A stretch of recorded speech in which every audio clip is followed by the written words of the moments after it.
याद रखिए, मान लो घर में अगर लक्ष्मी नहीं आ रही, शिवरात्रि का प्रसंग कहता है अपने मन की अभिलाषा रखकर तुम्हें जो चाहिए, एक काली मिर्ची और काली तिल्ली के 7 दाने, एक काली मिर्ची और काली तिल्ली के कितने दाने?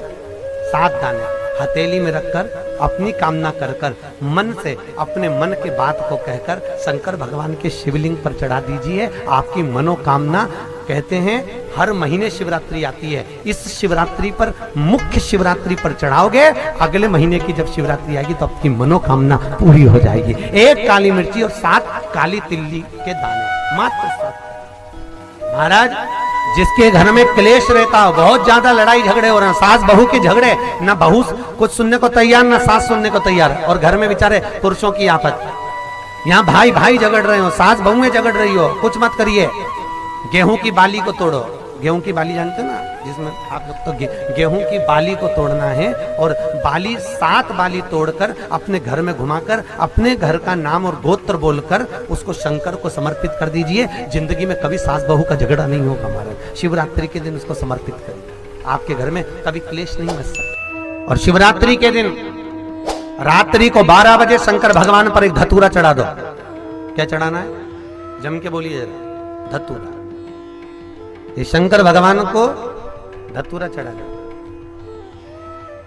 12 बजे रात्रि को शिव जी पे धतूरा चढ़ाओ, आधे घंटे तक धतूरा चढ़े रहने दो, और आप श्री शिवाय नमस्तुभ्यम का जाप करो। जिस शंकर जी पे धतूरा चढ़ाए उस मंदिर के बाहर बैठकर कौन सा मंत्र जपना है? श्री शिवाय नमस्तुभ्यम। फिर से बोलो, श्री शिवाय नमस्तुभ्यम। धतूरा चढ़ाकर श्री शिवाय नमस्तुभ्यम का स्मरण करिए। और जो दुकान नहीं चलती हो, घर में लक्ष्मी नहीं टिकती हो, खेत में फसल अच्छी नहीं आती हो, संपदा नहीं आ रही हो, बस उस धतूरे को लाल वस्त्र में बांधकर अपनी दुकान में, अपने व्यापार में, अपने घर में रात को 12:30 बजे उठाकर लाओ, और 4 बजे के पहले उसको अपनी दुकान, व्यापार, व्यवसाय में उसको बांध दीजिए। और अगर जो जमीन फसल सही नहीं दे रही हो, उस जमीन में ले जाकर गाड़ दीजिए।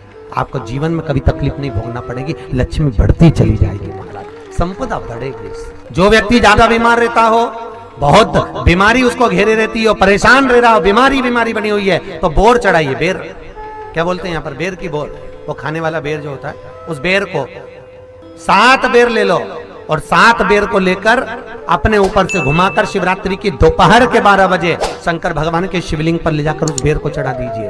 आपका रोग, आपकी बीमारी मात्र 3 महीने के अंदर समाप्त हो जाए। शिवरात्रि के दिन बेर चढ़ाने का बड़ा महत्व है, और शिवरात्रि पर चढ़ा हुआ वो बेर उठाकर ले आइए, और उस बेर को उठाकर रख लीजिए। मान लो किसी को उदर से जुड़ी हुई जब तकलीफ रहती है, पेट से जुड़ी हुई तकलीफ रहती है, पेट से जुड़ी हुई कोई भी प्रॉब्लम हो, अगर पेट से जुड़ा हुआ कोई भी रोग आपको लग गया और डॉक्टर की दवाई चल रही है, सारी औषधि चल रही है, जो शिवरात्रि पर आपने बेर चढ़ाया है, वो बेर अगर आपके यहाँ रखा हुआ है, वो बेर उस रोग वाले व्यक्ति को खिला दीजिए। आधे घंटे के अंदर पेट का दर्द, पेट की तकलीफ, पेट का कैसा भी रोग होगा, एकदम आराम लग जाएगा। उस बेर में इतना दम, इतना प्रबलता आ जाती है शंकर को, जो शिवरात्रि के दिन बेर चढ़ाया जाता है। वो केवल शिवरात्रि के दिन करने का होता है। कहते हैं जिसका व्यापार ना चले, व्यवसाय ना चल रहा हो, बहुत ज्यादा कष्ट में जीवन निकल रहा हो, और बहुत ही ज्यादा तकलीफ हो रही हो, तो धतूरे को हल्दी में डुबोकर शंकर भगवान को शिवरात्रि के दिन रात को 12 बजे समर्पित करें। उस धतूरे को वापस उठा लाएं 5-10 मिनट के बाद, श्री शिवाय नमस्तुभ्यम बोलकर लाल कपड़े में उसको बांधकर व्यापार वाली जगह में कहीं पर भी उसको बांध दिया जाए। व्यापार पीछे नहीं हटता, व्यापार अग्रण्य भाव में बढ़ता चले जाता है। महाराज, उस धतूरे को केवल परंतु शिवरात्रि के दिन रात को 12 बजे ही किया जाए, हल्दी में डुबोना पड़ता है।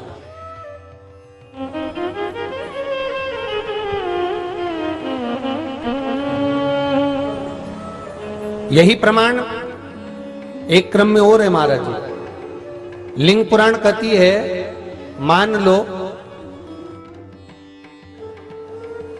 किसी व्यक्ति को कोई एक भारी बीमारी हो गई, बड़ा रोग हो गया, और वो रोग डॉक्टर कह रहा है कि ये ठीक नहीं होना है, बहुत तकलीफ उसमें है और कष्ट ही कष्ट है, वो ठीक नहीं हो रहा, दवाइयां लग रही, गोलियां खा रहे हैं, तो महाराज उसका भी वर्णन है।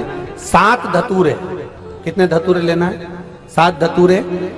कोई सी भी शिवरात्रि से मतलब महीने में एक बार शिवरात्रि आती है, प्रत्येक महीने आती है। किसी भी शिवरात्रि के दिन 7 धतूरे लेकर, एक धतूरे में मौली, लच्छा, नाड़ा लपेटकर चंद्रमौली भगवान का स्मरण कर उस मौली को लपेटकर 6 धतूरे में हल्दी लगाकर शंकर भगवान की जो जलाधारी है, जलाधारी में आपको पहले भी वर्णन किया है, शंकर भगवान का ये शिवलिंग है, ये जलाधारी है, ये भगवान का जल निकलने का स्त्रोत, चरणारविंद का भाव। शिवलिंग जहां रखा हुआ है, ये पार्वती जी का हस्त कमल, जो ये गोल भाग है, ये पार्वती का हस्त कमल, जहां शिवलिंग रखा है। जहां से जल नीचे गिरता है, उसके सीधे भाग में श्री गणेश जी महाराज का स्थान है, उसके उल्टे भाग में श्री कार्तिकेय जी का स्थान है। जलाधारी के सामने एक मोटी सी लाइन होती है, कहीं सांप बना होता है, कहीं स्थान बना होता है। जो मोटी सी लाइन है, ये शंकर भगवान की सबसे छोटी लड़की अशोक सुंदरी का स्थान है। जलाधारी के ऊपर जो 3 टेकी लगी है, ये भृगु ऋषि का, भृंगी गण का स्थान है। इसके ऊपर जो कलश है, कलश में जो पानी भरा जाता है, वो पानी जो बूंद बूंद नीचे गिरता है, ये शंकर भगवान की 5 लड़कियों का स्थान है। जया, विषहरा, सामरीबारी, धोतली और देव, ये 5 लड़कियों का स्थान है। शंकर भगवान का संपूर्ण परिवार शिवलिंग के सामने से, जहां से जल चालू होता है गिरने के लिए नीचे की ओर, जब जल जाता है, उस स्थान पर भगवान शंकर के सारे गणों का स्थान है। फिर जब जल बहकर सामने की ओर जाता है, जितनी दूर तक जल जाता है, उतनी दूर तक भगवान शंकर के उस जल भाग को ग्रहण करने के लिए 33 कोटि देवताओं का स्थान है। इसलिए उस जल को हम लांघते नहीं है, क्योंकि वहां 33 कोटि देवता विराजमान रहते हैं महाराज। तो जो बीमारी डॉक्टर ने बता दी और बहुत बड़ा रोग हो गया और शरीर में कष्ट है, ठीक नहीं हो रहा, चाहे लीवर से जुड़ा हो, चाहे किडनी से जुड़ा हो, चाहे कैंसर से जुड़ा हो, और मान लो शरीर में कहीं गांठ भी हो गई है और वो मिटी नहीं रही हो, तो महाराज निवेदन है 7 धतूरे, एक धतूरे पर मौली लपेटकर वो शंकर जी के शिवलिंग के ऊपर चढ़ाना। 6 धतूरे, उसमें से एक धतूरा भगवान श्री गणेश जी का स्थान, दूसरा धतूरा श्री कार्तिकेय जी का स्थान, तीसरा धतूरा अशोक सुंदरी का स्थान। महाराज शंकर भगवान की जगदम्बा जी के हस्त कमल के ऊपर एक धतूरा, 5, एक धतूरा जहां से जल नीचे की ओर बहकर जा रहा हो, पानी जिस जगह से नीचे गिर रहा हो, बिल्कुल वहीं पर एक धतूरा चढ़ा देना। उस धतूरे को चढ़ाने के बाद वो धतूरा वापस लेकर आना है, अवधूतेश्वर महादेव का नाम लेकर या चंपेश्वर महादेव का नाम लेकर उस धतूरे को, जो बीमार व्यक्ति है उसका स्पर्श कराकर बेलपत्री के पेड़ के नीचे पटकवा देना है महाराज। धीरे धीरे रोग में आराम मिलना प्रारंभ हो जाता है, औषधियां धीरे धीरे समाप्त हो जाती हैं और व्यक्ति स्वस्थ हो जाता है। ये केवल शिवरात्रि के दिन ही होता, 12 महीने शिवरात्रि आती है, आप किसी भी शिवरात्रि को कर सकते हो।